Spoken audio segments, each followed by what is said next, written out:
Reid, what's it like being here at the Bulldogs? Yeah, it's been great. I've really enjoyed my time so far, and training's been really well, and I feel like I've fitted in really well. So yeah, really enjoying my time. Have you been pretty welcomed by fans around here? Oh, there's been a few walking around the streets and that. We haven't had a whole lot of fan stuff yet, but yeah, feeling really welcomed in the community. Yeah, loving it. During pre-season, have you ever had a "my God, what have I done" type moment? No, not during. What's happened in the last 3 months? No, not during pre-season.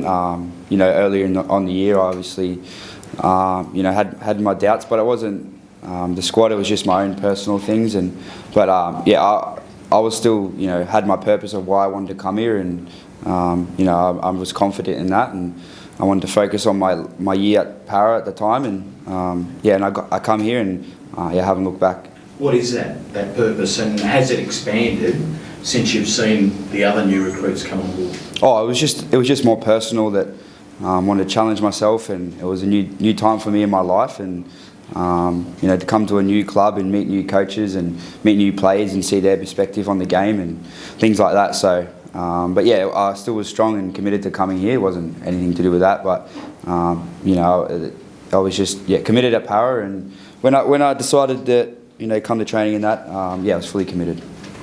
Is there anyone here that you've kind of clicked with, you've become good mates with, anyone that's kind of taken you under their wing? Oh, I've got along with all the boys, you know, obviously Birdo and Kicks and Fox and them characters. So yeah, I've really enjoyed my time here. The players here are great, staff are great, and you know, I think we're heading in the right direction. What's been the biggest sort of takeout from Cameron Cirottas' work that you've noticed so far? Oh, just this type of person he is. I feel he's a coach.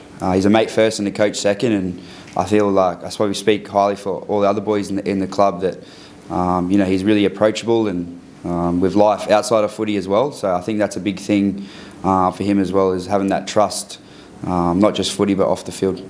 Different to Brad? Oh, every coach is different, mate, and they all have their own things. So Brad has his way of coaching, and obviously Ciro's got his own way of coaching. So, you know, Ciro's obviously new to this job too, and he's learning. So we're all in this together.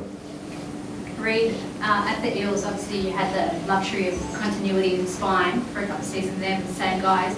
How do you find that transition into building new relationships? How is that going? Oh, it's a progress, and we've been working really hard on the spine and how we can implement our team and you know, control the team during the year. So you know, it's a thing in progress, and you know, we've still got another month or so to go to round one. So yeah, we're working really hard together to make sure we're gelling well and all on the same page.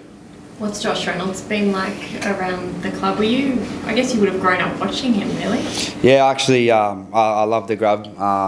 You know, he's been sort of my right-hand man here, and you know, he's an older guy in the club, and he's really good for our young guys. And you know, you've seen how much the Bulldogs mean to him when he was announced top 30, and to have someone like that that's, you know, been here and done it and played in the big games with his club, and the passion that he brings out. You know, we all want to have that bit of passion that he has, and yeah, he's been awesome for the club.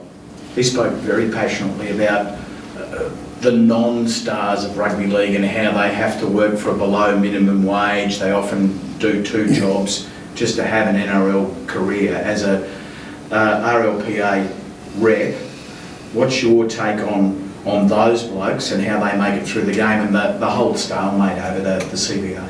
Oh yeah, it's been a long thing in progress, and you know, there's quite a battle on at the moment, and you know, us as players, we're united and we're standing tall and for what we believe is right for us, and you know, we hope that the NRL can come to the party as well, and you know, we can move on and start playing, you know, the game we love, which is NRL. So yeah, hopefully that can be done soon. Talks of deadlines today, from the players' point of view, is strike action now imminent?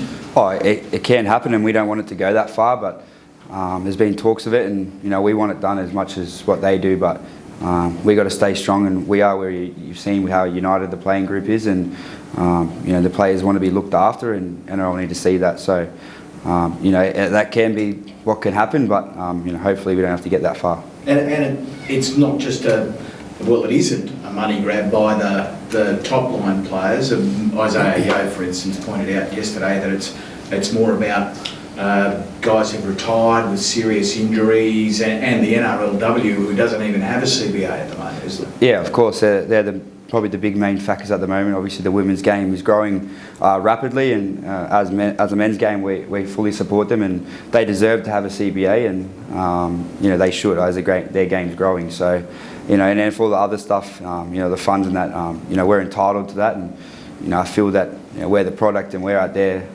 putting our bodies on the line during pre-season and during games and that. We have the right to be able to have those funds, open to us when the game does stop for you. Reb, what happens this weekend? There's been talk of blacking out sponsors on jerseys and delaying kickoffs. Can you tell us how you think the weekend will unfold if things don't pan out later on this afternoon? Oh, look, just let that happen. But there's obviously we got some things in place that we got in mind, but hopefully it doesn't get that far. What's the NRL need to shift on most week? Like, what do you feel there needs to be most progress made on? Well, obviously, the women's game and all the hardship funds and stuff like that I think are very important for the players that are retiring or do have a serious injury. So, but hopefully they can all sort it out and it can be done, by the weekend.